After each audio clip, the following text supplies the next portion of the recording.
Hello everyone, welcome back to Jacoby's Library. I'm Zach the Winter Warlock with Storm Gaming Alliance, here to read you a story from my collection that I've gathered in my Skyrim Let's Play, The Adventures of Jacoby.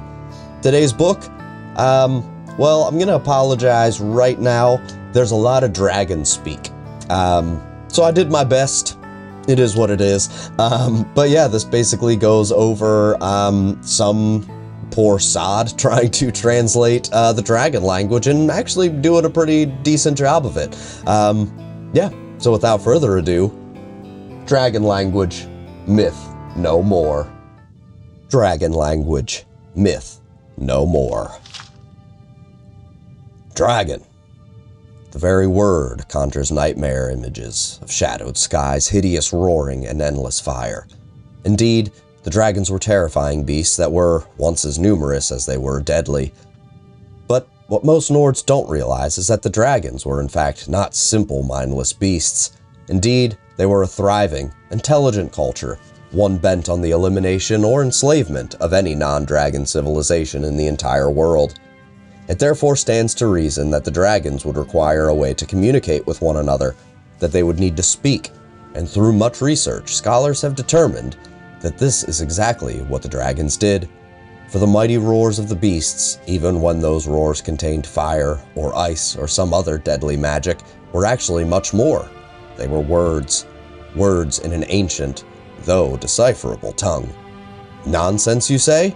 Sheer folly on the part of some overeager academics? I thought precisely the same thing. But then I started hearing rumors, the odd snippet of a conversation from some brave explorer or gold-coveting crypt diver. And always, always, it was the same word repeated. Wall. So I listened more. I began to arrange the pieces of the puzzle and slowly unraveled the mystery. Spread throughout Skyrim, in ancient dungeons, burial grounds, and other secluded places, there are walls.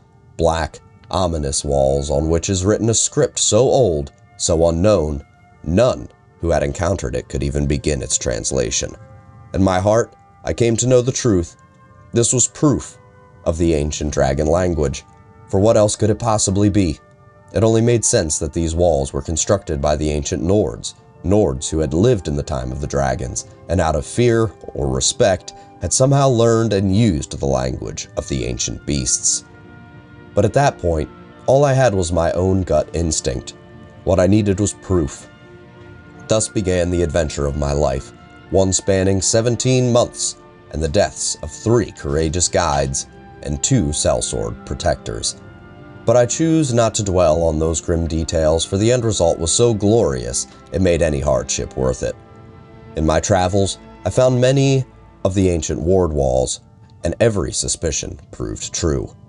It did in fact appear as if the ancient Nords had copied the language of the dragons of old, for the characters of that language very much resemble claw marks or scratches. One can almost envision a majestic dragon using his great sharp talons to carve the symbols into the stone itself, and a human witness, possibly even a thrall or servant, learning, observing, so that he too could use the language for his own ends.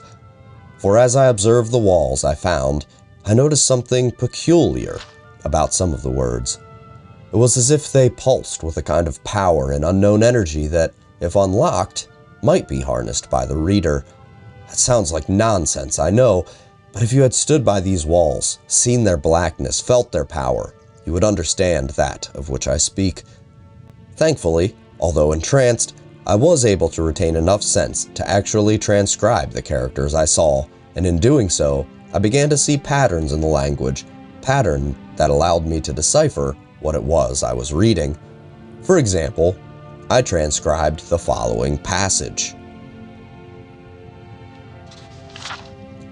Assigning those scratchings to actual Tamrielic language characters, I further translated what I saw into this. Hek, nok, ignavar gaf kodav, wo, dre, ya, moran, o frod do crossis, nus sinon siv dinok, ark dukan. Which translates into the Tamrielic as follows. Here lies Ingranavar, Ghost Bear, who died seek glory on the battlefield of sorrows, but instead found death and dishonor. Then, and another crypt, I encountered a wall with this transcription.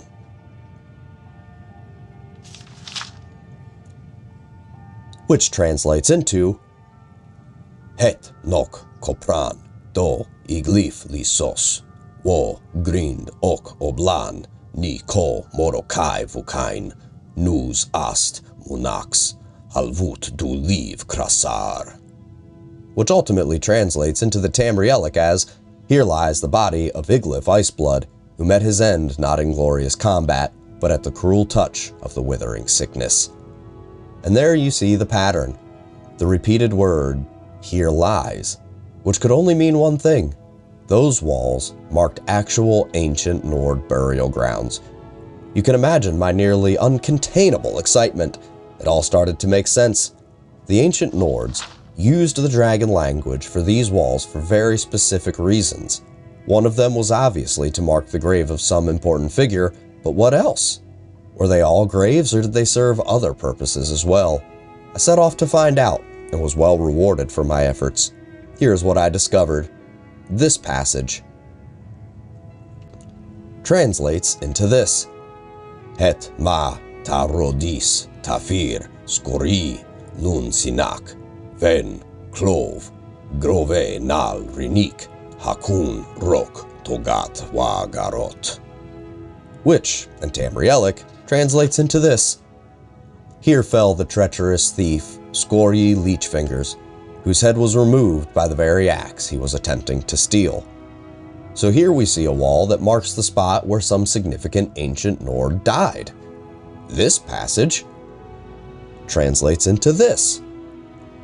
Kethsegol vorukiv danik, falil ki do gavun frod, wobuvul komar no kinzom zakri, do kruzik koran.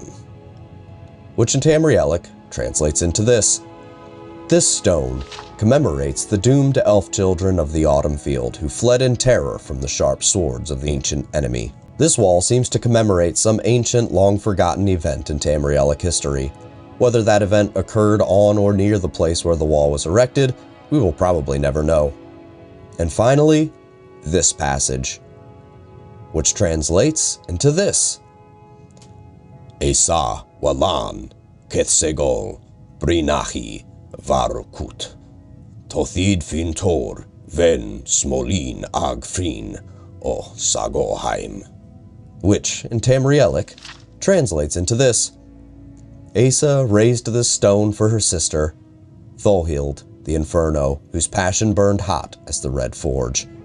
This wall, and I encountered quite a few like this, was obviously commissioned or built by a specific person to honor someone important to them. What was the significance of the location? Was it important to the person who died? Or is it the actual location of that person's death? Again, those answers are probably lost to time and will never be known. And so you see, the ancient dragon language is indeed myth no more. It existed, but better yet, it still exists and probably will until the end of time, thanks to the ancient Nords and their construction of these many word walls. But don't take my word for it, for the walls are there for their discovering in Skyrim's dangerous secret places. They serve as a bridge between the realm of the ancient Nords and our own. The dragons may never return to our world, but now we can return to theirs. And someday, we may even unlock the strange unknown power hidden in their words.